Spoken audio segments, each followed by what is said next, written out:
The Professional and Personal Life of Uta Hagen and Herbert Berghoff. I'm Letitia Ferrer, the daughter of Uta Hagen and stepdaughter of Herbert Berghoff. I'm Teresa Tuscher, the granddaughter of Uta Hagen and Herbert Berghoff. We created this podcast to share ours and other stories of life with Uta and Herbert. We hope you'll join us in listening to these adventures.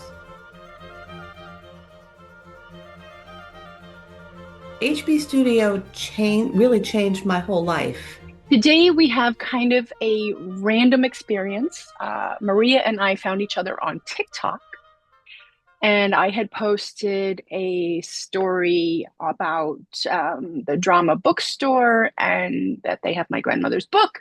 And she responded, and that's where our conversation started. And there it is, the OG. And that's where the conversation started. And so she's here today to talk to us about entering HB, what time it was, what it was like, and in her own words, how it changed her life. So Maria, I'd like to welcome you to the show. Thank you. I came to HB Studio, I was 18 years old. I just graduated high school. Okay. And I've always wanted to be in the theater. I wanted to be a movie. I wanted to be a star. Okay. The star, and I said I'm star quality. And then when I wanted to be a star, but yet I was very shy.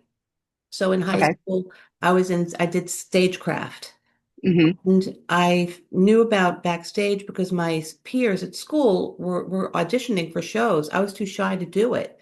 And Okay. I read backstage, and I always saw the ad for HB Studio, and I felt, oh no, I don't have the experience. They may not even want me there. And I became more involved in theater, but more on the stagecraft side. But Okay. I would go to the bookstore and get the plays and learn on my own because I was too shy. I was not a very good student. Reading was Okay. difficult. So for Okay. me to learn, I never memorized, I learned because memorizing doesn't help you learn. And so I started reading, Interesting. yeah.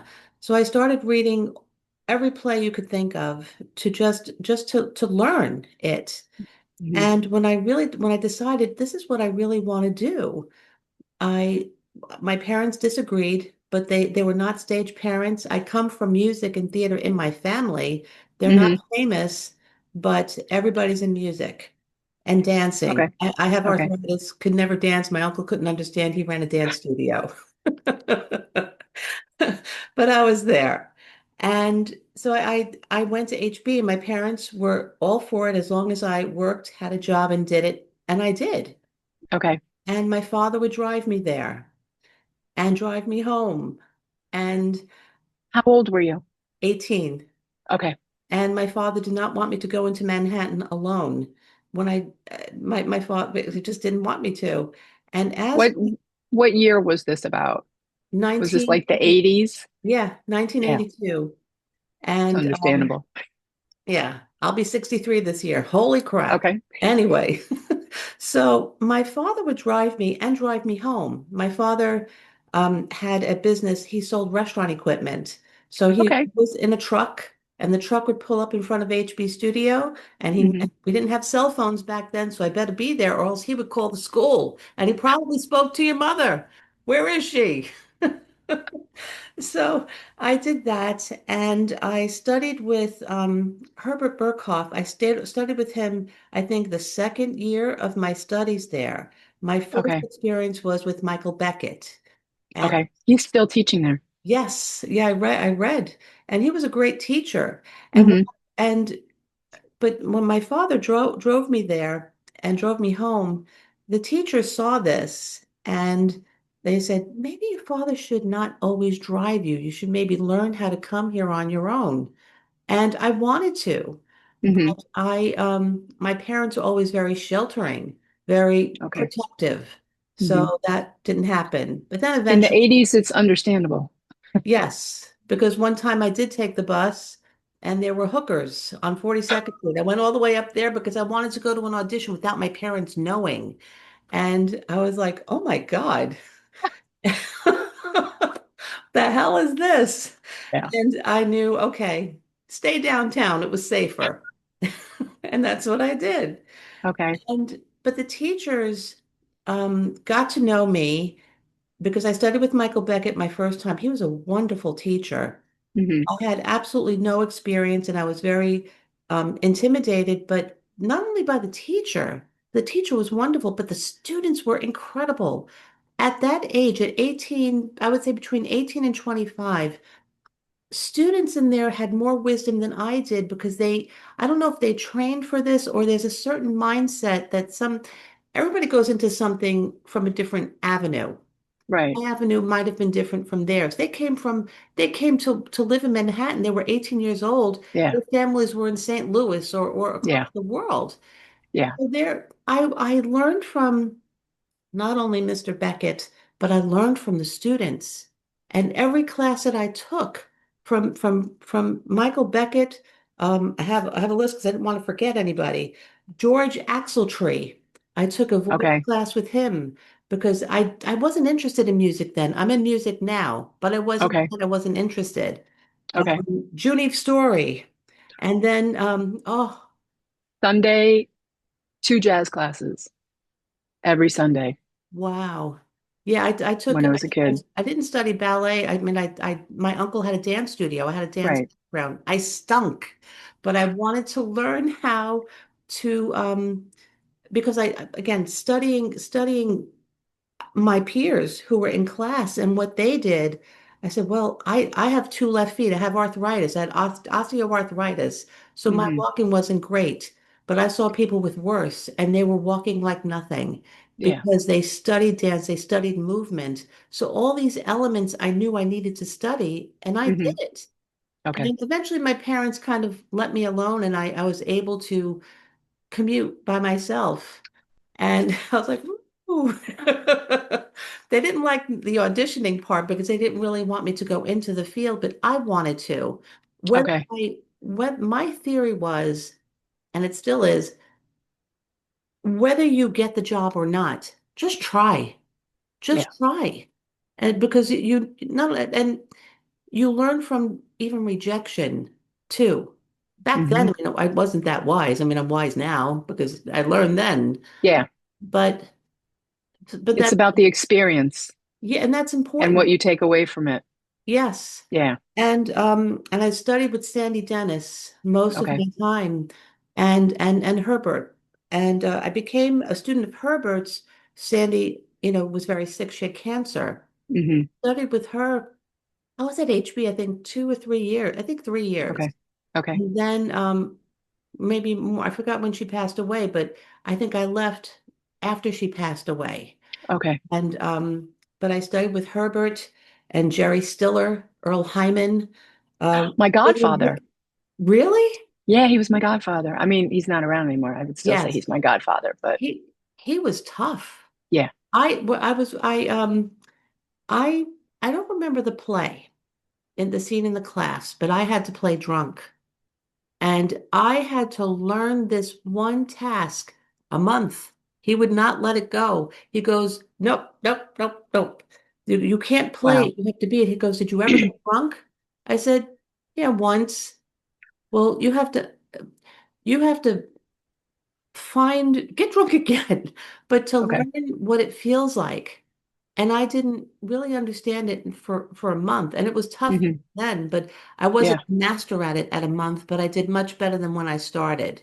Okay. But But so he most of these teachers they saw how what I had to bring to the table. hmm So they knew, well, what she has to bring to the table, we need to help her to bring more to the table. right. So a lot of my work was exercises. I had plays to work on, scenes to work on with students, which Yeah. they were a master class, the students too. I learned so much from the teacher and the Yeah. students.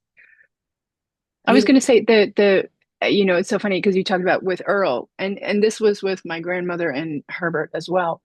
It wasn't about like, okay, let's do this scene and like do it in two classes and that's it. No, it was you did the scene and you worked on it and you worked on it and you worked on it and you worked on it and you worked yeah. on it. It wasn't like a one-stop shop. and you just kept moving through it to get to the point of like, okay, now you have brought something from totally different from where you started. And that is, I'm not an actor, but I know that the craft of the rehearsal process has been shortened today. Mhm. And that's one of the things with the school that they they nurture that. Yes. They nurture that. And Yeah. how long did you study with Earl for? I didn't study with him long. I think I studied with him, I think maybe 2 months because Okay. he was filling in for Sandy. Sandy was in Okay. between her chemotherapy, and Okay. then she came in, and then because I loved her. I loved how she approached the work too. Shakespeare. Hmm. I think she said she was a fan of Shakespeare, but she wasn't a fan with how some people approach Shakespeare. The technique that Uta Hagen taught, and also Hmm. the Stanislavski method, Yeah. Yeah. all of that she incorporated in Shakespeare. So we were all assigned different characters, and she Okay. would guide you, and it was just incredible. It made me appreciate Shakespeare more Hmm. because of her approach to it, because it was Uta Hagen's approach and also the Stanislavski method. Yeah. I just saw there's a documentary about my grandmother when she was doing Othello. And it was her, my grandpa, Jose Ferrer, and Paul Robeson. And they did it, it toured and then it went to Broadway. And it's still the longest running Shakespearean play on Broadway to date. Wow. And she's telling this story about she was taking a cab to go to the show, and her cab driver, and she said, can you take me to this theater to for Othello? And he said, I saw it. And they were talking about it. And I don't know, she said to the driver, she said, I'm in it. And he said he understood it. He said for the first time he understood Shakespeare, and that was because of them. So I'm just reverting back to what you're saying, that method, Yes. um, to be able to understand the language of Shakespeare. It's not always easy, but a cab driver, don't know what his background was, but he said he understood it, and that was because of them. You know, I I'm not acting right now. I don't know Hmm. if I will, maybe I will, I don't know, but I sing. And I never knew when I started singing because of Herbert, because I Hmm. studied with Herbert the rest of my time Okay. and Sandy. And he told me, he goes, because love scenes I couldn't do with somebody. I was so shy. He goes, "Do you have a boyfriend?" I said, "No." "Did you ever have a boyfriend?" I went, "No." "Go get a boyfriend." Yeah, so that you could bring it in. And it. Yeah. And but he told me something at that time. I felt, oh, no, I don't believe this. He told me, "Maria, I don't see you coming into your own as an actor until later on in your life." And you want to know something? He's absolutely right. Then I didn't want to Wow. hear that. I didn't want to hear Hmm. that. Hmm. But again, everybody starts like there were a bunch of 18-year-olds, a bunch of 22-year-olds who everybody had different life experiences. Hmm. And I had a wonderful life, a wonderful family. We all come from different teachings in our life from our parents or from Right. ourselves. And I'm like, but why is that person who's 18 years old and they're like doing great things? I'm saying to myself, and Hmm. then I would question him too. He goes, but that's not your journey. And it Yeah. wasn't. And back then I was devastated, but it made me try harder, which was also the reason why he said this too, Yeah. to try harder. And I used to go to auditions. I used to go to I wanted to be in a soap opera. Always wanted to Hmm. do that.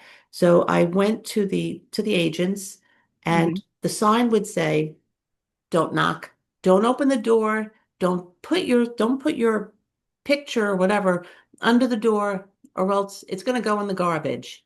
And I knocked on that door. I figured, what the hell? What do I have to lose? Nothing. So I did. And Hmm. this is a person that was shy. But when Herbert Burkhoff told me that, I told Hmm. myself, well, I better do something about it. If I really want to go into this Yeah. field, do it. Who cares? Yeah. What are they going to do? Kill me? Well, this one, this one casting director, I don't know if it was the Weislers. I don't remember. I don't, they were, Okay. yeah.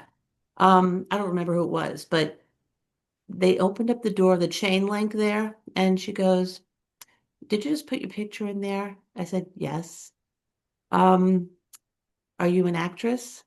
Yes. Do you want us to look at your picture?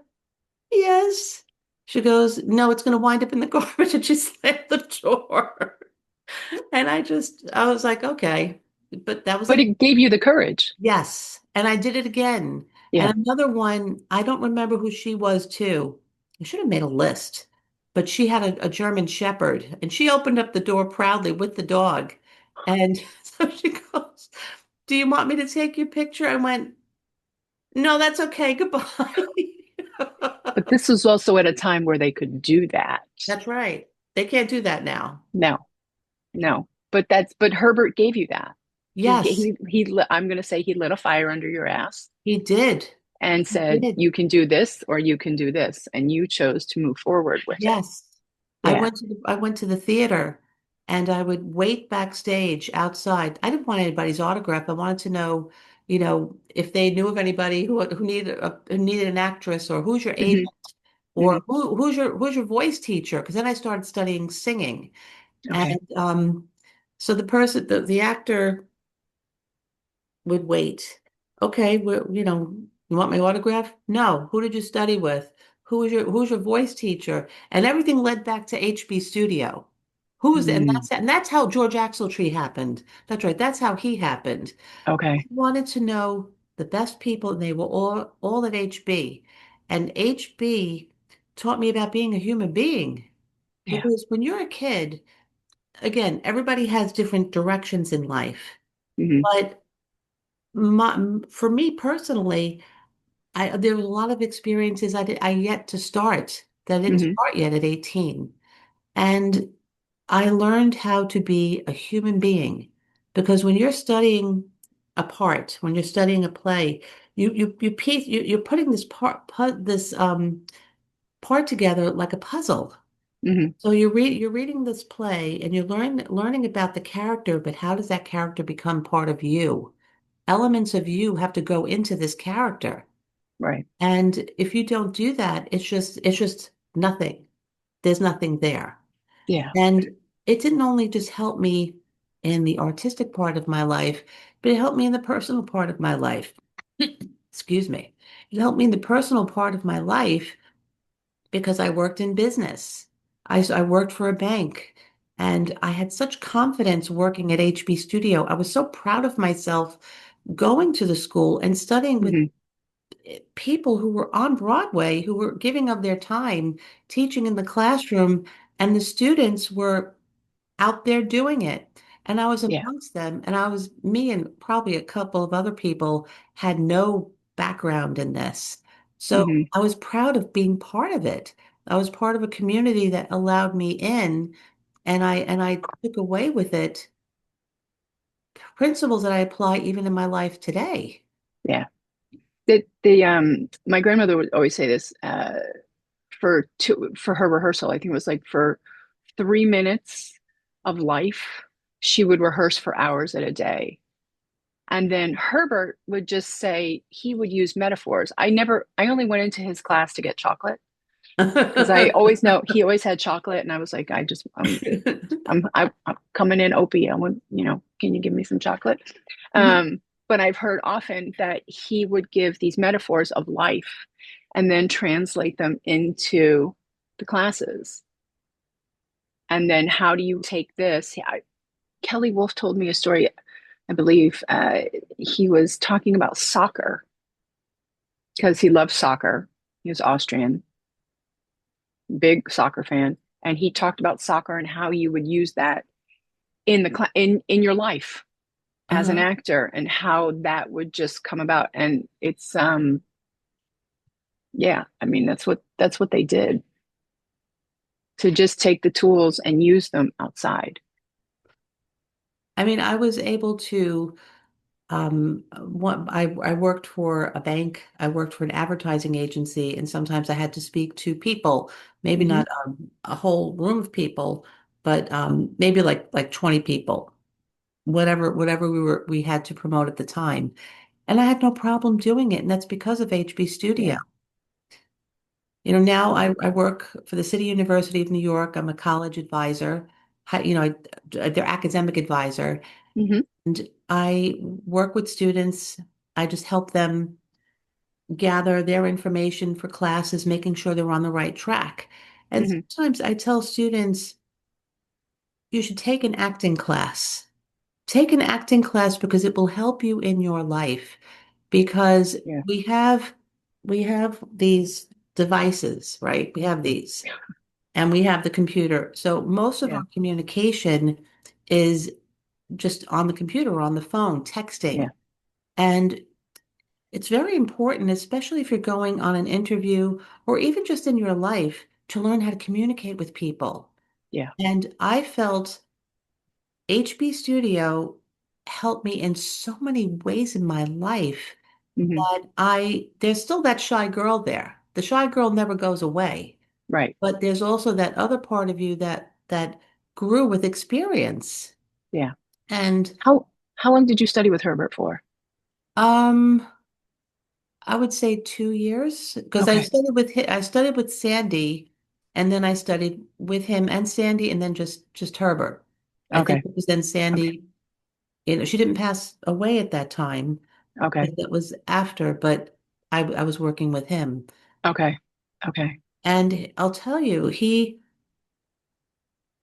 I did not know who Herbert Berghoff and Uta Hagen were until I read these ads in Backstage.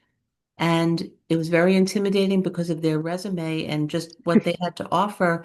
But I told myself, I need this. I Yeah. need this. And I sat in on Uta Hagen's class. Hmm. I remember in the class, I was an auditor. Okay. I was not good enough to be in her class. You had to be at a certain level to be in her Yeah. class. Yeah. And I knew that, but I wanted to understand it. And I was Hmm. so grateful that every so often I could sit and audit. Yeah. And so I just observed her how she approached her class. Hmm. There was a student, I don't know if he was a student in her class or an auditor, but he addressed her as Uta or Uda. He called her Uda. Okay. So she goes, "Do I know you personally? I'm Miss Hagen." He was that person. Yes. And I'll never forget that. And you, like I tell students, don't don't assume somebody wants to be called by their first name unless they give you permission. You have to learn 100%. respect. Yeah, you have to learn that respect. Yeah. And again, I carried that through life. Yeah. But my parents they loved that school for what they did for me as a Hmm. person because I was so painfully shy. My parents would tell me, "How would you want to go into theater? First of all, we don't want you to go into it, but if you want to, that's up to you. Yeah. If you're so shy, how are you going to do it? I'll do it." Yeah. And I And push myself. and at that time, the school was also very affordable. Yes. It was Yeah. $5 a class, which is Yes. unimaginable now. Mm-hmm. But, and you kind of wonder, like, how were they able to do it all those years? But they did it. And so just walking in those buildings and having that, and also being, I like, I'm not an actor. I don't know any other acting schools, but how is it that you're able to audit a class? And I have seen my grandmother's credentials. I am in the process of making a list of her theatrical history. And Wow. my God, I mean, you're able to go in and sit in a class with this woman. How often is that possible today? Yes. And Not possible. yeah, yeah. And I mean, I've spoken with other people who took her class, and and I remember the Hagenbagen, which was there was cafe and you had coffee and you had to bring food, and then you had if you wanted something you had to buy for the food, and But how often is it that you can sit in on a class? And they still do that at the studio. They still give, I believe, auditing classes. Um, but, you know, people of that stature. Well, I was watching a YouTube video a couple of days ago, and Uta Hagen was speaking about I don't remember if she was being interviewed, but she was saying that there are students that come and go in the studio. Mhm. Some of them have that quality and some of them don't. But they don't believe in telling somebody they don't. She doesn't believe in doing that because first of all, doing that is not right because that person may have that burning desire inside and may have that talent, but may not be at that level to express it yet. Right. But she said she didn't want to do that to anyone. You know, It would definitely hurt an ego if they walked in with one, yes, yeah, which was another thing. Like you couldn't walk in with an ego. And as you have said, being around all these students who you learned from and taking Herbert's class, like it humanized everything, which I know yes, you also said. You know, it brings us to humanity of just like, okay, this is a craft, this is who we are. We're here, we're serious for whatever our purpose is, and everybody learns from each other in a respectful manner. And respectful acting. yeah, I mean, it's funny. She's written the acting books and other books as well. Um, and I never read the acting books. But it's respect. It's respect for acting. It's respect for the craft of whatever you're doing. If you're working with college students, respect the situation. And yeah, it's a wild ride.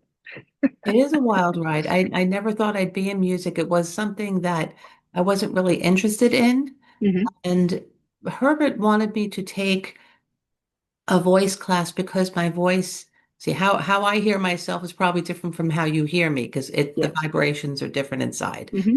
And but I remember him telling me to take a voice class for elocution purposes and also for just to expand my palate as a to speak more to have that mamby-pamby voice, but have a more I can't think of the word, but a Projection or projection, projecting the also voice. some, yeah, projection, but yeah, projection. And I ended up loving it, and I ended up starting singing and singing, really, the approach to singing is similar to your approach as an actor because you need to know what you're singing about. And you need to think of you can't make it all about yourself. Mhm. It's all about the character in the song, but how it relates to you. And it's the same thing in acting. You're you're Okay. you're reading a character in a play, and the character you are working on, you have to find an element of you in that character to make it work Mhm. because then nobody can relate to you. It has to be something, an element that means something to you that's going to translate to the audience because Right. you don't play to the audience, but you're just being, and I the think, audience is moved by you because of yeah. your approach. And I think that's what Herbert, from what I've been told, brings across or brought across so well because you're taking something and you're integrating it into you and then how you deliver it. Um, I never saw him perform. Well, I saw films, but with my grandmother, it's so relatable because of I saw her perform many times. And I also, of course, knew her personally. That must have been exciting to see her on Broadway. I saw her on Broadway when she did Charlotta. Uh-huh. When it started, it's Charlotta started at the studio, and it was directed by Herbert, and Charles Nelson Riley was in it. And then it went to Broadway, and it was just her. And I thought it was a much longer run than it was. So my memory bank served me wrong. But I remember seeing her, I think it's the theater on 44th between 6th and 7th. I'm not sure. But I remember seeing it was like for me, she was just Omi. right? And I knew she was an actress, and I knew there was HB Studio, and I knew that was it. Mhm. And but when I saw the marquee, I was like, oh, okay. It gave me a small view into what everybody else saw. But for me, it was normal, growing up. Her and then Earl Hyman was my godfather, and then Jose Ferrer is my grandpa, and Herbert Berghoff's my step grandfather, and my grandmother knew Charles Nelson Riley, and it was like, there's Charlie, and it was normal. So I the enormity of who these people were Mhm. didn't hit me as it might an outsider. Um, like I said, until recently, where I'm making a list of her theatrical career and going, holy mother of God. Okay, I get it. Um, and her award list is also extraordinary. But yeah, I just grew up with it. How was your mother? Your mother was such a lovely lady when I went to She's school there. she's still around. She's 85. Wow. I take care of her. Aw. So yeah, she's not at the studio anymore. Um, she was let go in a really unprofessional manner. Wow. Um, I'm yeah, sorry. me too. Your mother Me made too. it very pleasant to go there. She was always smiling, Yeah. always, and I think my father called a few times, called the studio. Hmm. Hmm. Your mother always made it a pleasure. She was like the first person that you saw, and Yeah. she always made it very like just. I think that's also she was the face of HB Studio when you came Yeah. in. She made you feel good. You didn't feel like, okay, it's not so scary here. She's a very nice lady. Yeah. Well, she was And- there for 40 years. wow. She was there up until COVID. And everybody called her Letty. Yes. Please tell her I send my love, that she was important to me too. Before I let you go, tell me most, please, what you miss about the studio or Herbert Um, and what it gave you. What's like the one ingredient that you could say it gave you, and what do you miss the most? I think I miss these people because they touched my life. And I think when I said we didn't have YouTube back then. So a lot of it was in books. And I wish I would have seen them live on stage. Okay. Um, I have not attended theater school since. But just from what I see, I think the principles that they taught us and just the the um the unification that I felt when I went in there. Somebody was on Broadway, somebody just, worked in a meat market. Another one was a wrestler. A wrestler was in Sandy's class. He was learning how to be an actor, I guess, for his job as a wrestler. Hmm. So you had all kinds of people in there. And I don't know if it's like that now, but what I miss is that. Okay. I miss when you walked in there, you never felt less than, you never felt more than, you felt part of. And the Mm, principles that I've learned was just how to be a human being, how to, you know, when I'm picking up this bottle of water, there's a reason why I'm picking it up. I'm not just picking it up right. because I want to pick it up. I'm picking it up because I need a glass of water, a bottle of water. So I'm very grateful to the tools that they gave me because I applied in my life. And whether I go into acting, I don't know what my future is, but I love to go to the theater to be part of it, to see people expressing themselves on stage, and I'm moved by it. I always leave there. I have to read that play or I have to learn that song. Hmm. It makes you excited. So I always want to feel excited, and I'm excited. I sing in the cabaret community, and I have a lot of Nice. friends in that community, and it's exciting when I come and hear them sing. And it's all because of HB Studio that there's so many avenues, so many roads I took in my life Hmm. that each road made me a better person. Maria, I love that. It just like I'm just it's absorbing into my head, and it just shows that like what the school offered you goes far beyond those three buildings. Yes. And I just recently lost my mother in December. My Okay. parents were so proud of what that school gave me. And maybe an energy from my parents, because they're both gone now. Maybe my parents channeled into me to find you you never know. But my Listen, parents, that's one place that my parents always found a blessing from me because it really changed my life. Changed my life and everybody there.